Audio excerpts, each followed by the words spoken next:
Une trentaine de représentants des principaux groupes armés du nord du Mali sont réunis depuis quelques jours à Ouagadougou, la capitale burkinabé, pour tenter de s'entendre sur un statut juridique et politique du territoire de l'Azawad. L'objectif pour ces groupes est de mettre au point une ligne commune avant de rejoindre le 1er septembre la table des négociations avec le gouvernement malien à Alger. Premièrement, le groupe armé avait demandé un report pour mieux se préparer. Et deuxièmement, un peu ceux qu'on peut considérer comme leurs parrains n'ont aucun intérêt à ce que ça perdure, parce que ça coûte beaucoup d'argent. Donc, sur le terrain, les populations sont assez excédées, fatiguées et veulent qu'on aille rapidement à la paix.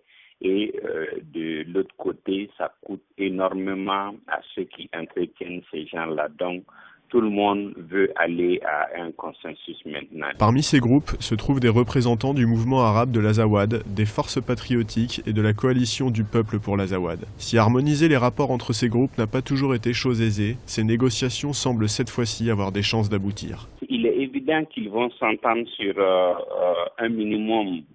Maintenant, ayant des adversaires communs au sein de la communauté et en dehors de l'État, ils sont condamnés à s'entendre et je pense qu'ils sont sur cette voie. Donc, il est presque sûr qu'ils vont avoir au moins une plateforme commune, ne serait-ce que pour leur propre survie. Cette réunion devrait, si elle tient toutes ses promesses, aboutir à une harmonisation des revendications des groupes armés, mais aussi à la mise en place d'une commission commune de négociation. Une étape indispensable avant d'envisager des tractations sereines avec le gouvernement malien pour un accord de paix durable au Mali.